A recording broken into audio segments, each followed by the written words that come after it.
Salut tout le monde, on se retrouve ce soir pour le 9e épisode consacré au Real Madrid. Ça fait quasiment 3 semaines qu'on n'a pas eu d'épisode pour cause tout simplement de trêve internationale. Donc on est reparti avec une semaine de travail du côté des merengues après la fin des matchs internationaux. C'était le reprise du championnat hier pour les hommes de Carlo Ancelotti. On va jeter un coup d'œil les amis déjà premièrement au calendrier du Real sur ce mois de septembre. Hier, les merengues ont donc affronté le Celta Vigo. Dans 2 jours maintenant, le Real sera du côté de Milan pour affronter l'Inter dans le cadre de la première journée de Champions League. Et puis après, il y aura un déplacement du côté de Valence, suivi de 2 réceptions en Liga, Majorque et Villarreal. Et puis en fin du mois, le 28, première journée de Ligue des Champions, en tout cas à domicile, au Bernabéu, le Real recevra les Moldaves du Sheriff Tiraspol. On continue les amis avec le groupe retenu par Carlo Ancelotti pour affronter le Celta Vigo hier. Alors on va se concentrer sur les absents de ce groupe. David Alaba n'était pas présent pour cause de surcharge musculaire. Toni Kroos est toujours soigné pour sa pubalgie. Dani Ceballos est lui aussi écarté des terrains. Gareth Bale, on en reparlera dans quelques instants. Luka Jovic, lui, souffrait d'une gastro-entérite. En ce qui concerne Gareth Bale, c'est la mauvaise nouvelle du week-end d'un côté merengue. Blessure musculaire pour Gareth Bale au niveau des ischio-jambiers. Il pourrait faire face à plusieurs semaines d'absence pour se remettre en pleine forme. On attend le communiqué officiel du Real qui devrait peut-être tomber dans le courant de la journée ou demain, mais voilà, ça sent pas très très bon malheureusement pour Gareth Bale, qui avait pourtant fait de bonnes choses sur ce début de saison, que ça soit avec les merengues ou même avec sa sélection galloise. Il a inscrit un triplé il y a encore quelques jours avec le Pays de Galles. Malheureusement, ça va être certainement un gros coup d'arrêt pour Gareth Bale avec cette blessure au niveau des ischios. En ce qui concerne la blessure de Toni Kroos, déjà absent depuis plus de 3 semaines maintenant, Toni Kroos, blessé, une pubalgie pour Toni Kroos. Déclaration de Carlo Ancelotti qui nous dit: la situation de Toni s'améliore, nous ne sommes pas pressés, c'est le plus important qu'il se rétablisse du mieux possible. Je pense qu'il sera bientôt de retour, c'est un problème qui se résout et nous voulons le faire petit à petit sans nous précipiter. On parle d'un retour d'ici à la fin du mois, début du mois d'octobre pour Toni Kroos. Ensuite, on a une petite déclaration de Carlo Ancelotti, ça c'était avant ce match face au Celta Vigo. Carlo Ancelotti qui nous dit: les exigences des supporters madrilènes sont claires, ils veulent voir des joueurs motivés qui donnent tout sur le terrain. Hazard, Bale, s'ils donnent tout sur le terrain, ils n'ont pas de souci à se faire. Tout le groupe sait ce que les fans du Real exigent. Ils exigent évidemment une implication sur le terrain, une implication sans faille. Ensuite, autre déclat de Carlo Ancelotti, ça c'était samedi lors de la conférence de presse. Il nous dit: demain est un jour très spécial, nous allons faire notre retour au Bernabéu.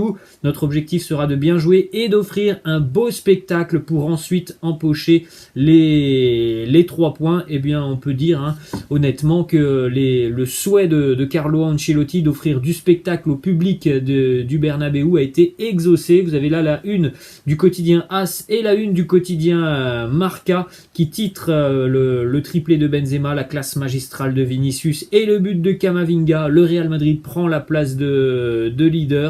La France, capitale de Madrid pour le quotidien AS, on l'a dit, triplé pour Karim Benzema, un but pour Eduardo Camavinga. Le Real s'impose 5-2 hier face au Celta Vigo. Et pourtant, les merengues ont été menés 2-1 dans cette rencontre. Jusqu'à la mi-temps, le Real était mené 2-1 par le Celta Vigo. Une première mi-temps où il y a eu pas mal de bonnes situations côté merengue, mais pas forcément eu l'efficacité. En revanche, il y a eu des points un petit peu négatifs dans ce match du Real, où il y a eu pas mal d'hésitations en première période au niveau de l'arrière-garde. Voilà, il y a pas encore une certaine stabilité du côté des merengues déjà depuis le début de saison. Carlo Ancelotti doit composer souvent avec une ligne défensive qui change beaucoup. Il y a des absents, on l'a dit, par exemple David Alaba. Donc voilà, ça change beaucoup depuis le début de saison, donc c'est difficile pour le moment de trouver une osmose et un équilibre dans cette arrière-garde des merengues. Une prestation un petit peu compliquée aussi pour Casemiro hier, mais bon, c'est tout à fait normal. Ça faisait 2 jours qu'il était revenu d'Amérique du Sud et de ce match avec le Brésil qu'il a joué dans la nuit de jeudi à vendredi, donc avec le décalage horaire, tout ça. c'est un peu normal d'avoir vu un Casemiro un petit peu en difficulté hier sur cette première période. Et sinon, hein, évidemment, il y a aussi de grosses satisfactions. Hein. Quand tu t'imposes 5-2, il y a des grosses satisfactions. Par exemple, Luka Modric, Karim Benzema, Vinicius évidemment, Eden Hazard, hein, qui a aussi beaucoup montré sur le terrain, même s'il ne s'est pas vraiment montré décisif, mais on l'a vu hein, aussi Eden Hazard hier. Petite statistique sur Karim Benzema, qui en ce début de saison en Liga est en feu, déjà 5 buts et 4 passes décisives en seulement 4 matchs pour KB9, qui a tout fait hier. Un but sur penalty, un très joli but, hein, le premier, cette volée fouettée, et puis le but de la tête, il est aussi magnifique. Il vient nous croiser une tête en hyper extension, vraiment un très grand KB9 hier, et puis la passe décisive aussi pour Vinicius Junior. D'ailleurs, on a une petite déclaration de Robert Lewandowski, ça c'était un petit peu plus tôt dans la semaine, des journalistes qui lui ont posé une question, quel est le meilleur attaquant du monde? Réponse de Robert Lewandowski avec un grand sourire, après moi, je dirais que c'est Karim Benzema. Petite info aussi sur le temps de jeu de Karim Benzema, il a déjà disputé environ 4000 minutes de jeu avec le Real lors des 3 dernières saisons. Désormais, Karim Benzema fait partie du groupe Équipe de France, ou fait de nouveau partie du groupe Équipe de France. Donc il ne peut plus profiter des trêves internationales pour se reposer. Il faudra donc du côté des merengues une bonne gestion du groupe et un certain turnover aussi, hein, parce que voilà, on ne veut pas non plus risquer une blessure hein, pour KB9. Ça change beaucoup évidemment de participer maintenant aux matchs internationaux. Ça n'était pas le cas hein, il y a encore quelques mois pour Karim Benzema, qui pouvait profiter de ses vacances. Ensuite, on a cette petite déclat aussi de KB9 sur Vinicius Junior qui est en pleine progression. Déclat d'après-match de KB9 qui félicite Vinicius. Il nous dit: Vinicius est un véritable phénomène, il est jeune, j'aime beaucoup parler avec lui, j'aime aussi vraiment jouer avec lui. Il a montré qu'il pouvait jouer pour le Real Madrid. Vinicius qui a déjà inscrit 4 buts hein, cette saison en 4 matchs. Véritable feu follet, on voit qu'il est de plus en plus en confiance, notamment devant le but. Hein, le but qu'il marque hier, ça c'est quelqu'un qui a beaucoup travaillé devant le but. Hein, on voit qu'il est arrivé confiant devant le gardien, qu'il était sûr de sa force. Il y a quelques mois encore, hein, je pense que Vinicius se serait certainement emmêlé les pinceaux dans la surface de réparation. Déjà 4 buts en 4 matchs pour Vinicius. C'est tout simplement déjà un record pour lui, alors qu'on est à peine à la mi-septembre. En 2018, il marquait 2 buts. En 2019, il marquait 3 buts. En 2020, il marquait 3 buts.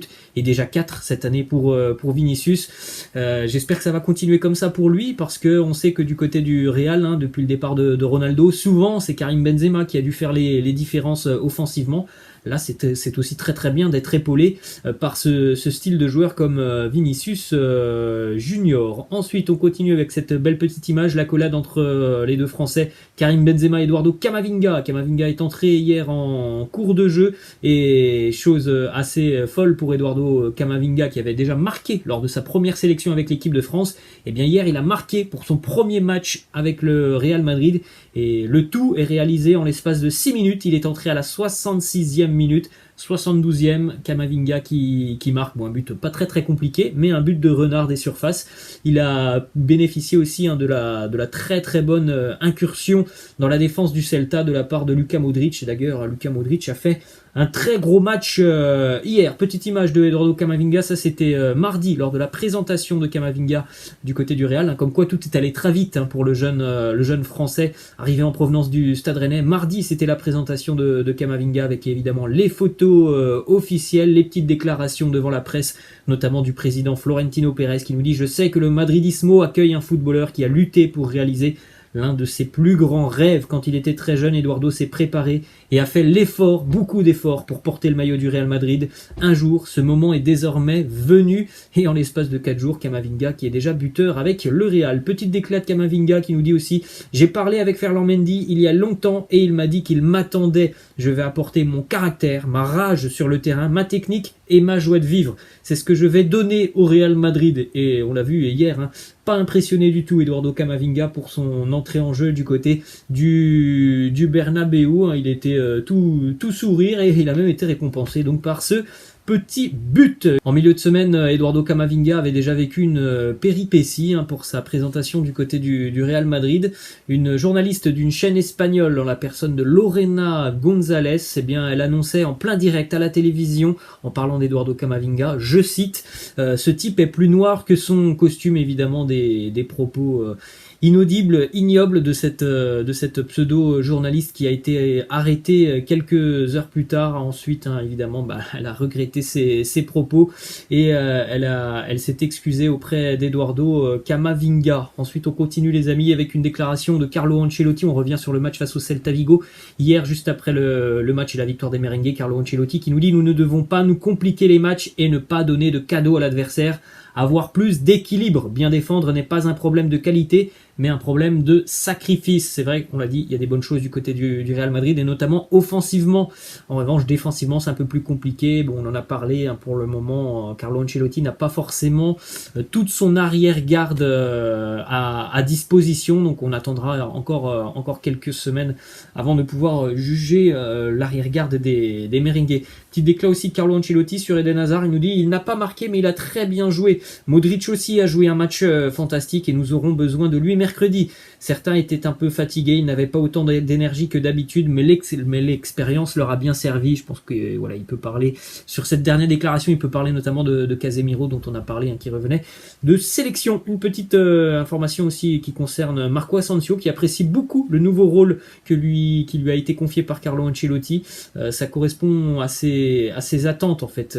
Il occupe une position beaucoup plus axiale, il est plus impliqué dans la construction du jeu et n'est plus collé sur la ligne, sur le côté, comme c'était le cas avec Zinedine Zidane. Alors il y a un petit peu de temps de jeu depuis le début de saison pour Marco Asensio, qui est entré hier notamment à une vingtaine de minutes de la fin du match. Ensuite, une petite image hier, Zinedine Zidane justement était présent du côté du Bernabeu. Il a certainement dû apprécier le spectacle avec les buts de Benzema et d'Eduardo Camavinga. Petite information justement en ce qui concerne le Bernabeu, qui est évidemment utilisable en ce moment, mais les travaux ne sont pas terminés du côté du Bernabeu. Du côté du Real, on souhaite que le nouveau Bernabeu soit inauguré le 14 décembre 2022, date coïncidant avec les 75 ans de la création du stade.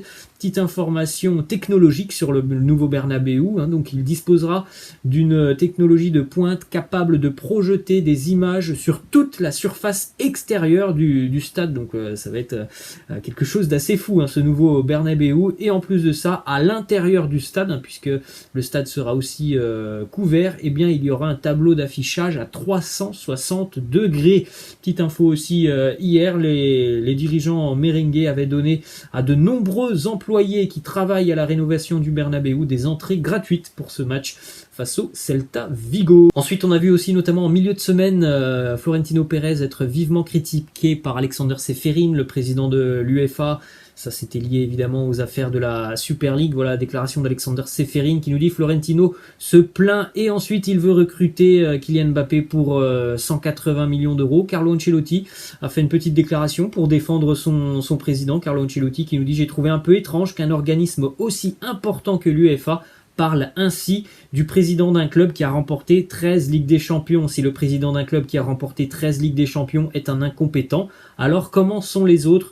Oui, Alexander Ceferin avait osé dire en milieu de semaine que Florentino Pérez était un président incompétent. Ensuite, on continue les amis avec cette petite image de l'effectif professionnel du Real Madrid version 2021-2022. Vous faites un petit arrêt sur image évidemment pour découvrir l'ensemble du groupe de Carlo Ancelotti. Petite information qui concerne évidemment Kylian Mbappé.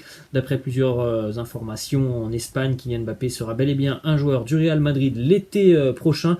Il devrait même s'engager avec le Real dans le courant du mois de janvier, comme ça avait été le cas pour David Alaba l'année dernière. Il aura certainement un salaire annuel autour de 20 millions d'euros, une clause libératoire qui serait complètement folle à 1 milliard d'euros. Et il y aura certainement aussi une très grosse prime à la signature. Ensuite, les amis, on va continuer avec cette belle petite image. Florentino Pérez et son entraîneur Carlo Ancelotti qui sont accompagnés des capitaines du Real Madrid cette saison. On a donc Karim Benzema, Marcelo, Nacho et Luka Modric. Et on va terminer cet épisode, les amis, avec une petite image toute fraîche. Ça date de ce matin. Le 3e maillot du Real Madrid a été dévoilé ce matin avec des couleurs assez vert turquoise, porté par Karim Benzema, ce maillot. Voilà, les amis, la fin de ce petit épisode consacré au Real Madrid. J'espère que ça vous a plu. N'hésitez pas, comme d'habitude, à lâcher des petits pouces bleus. Je vous laisse, je vous dis à la prochaine. Ciao.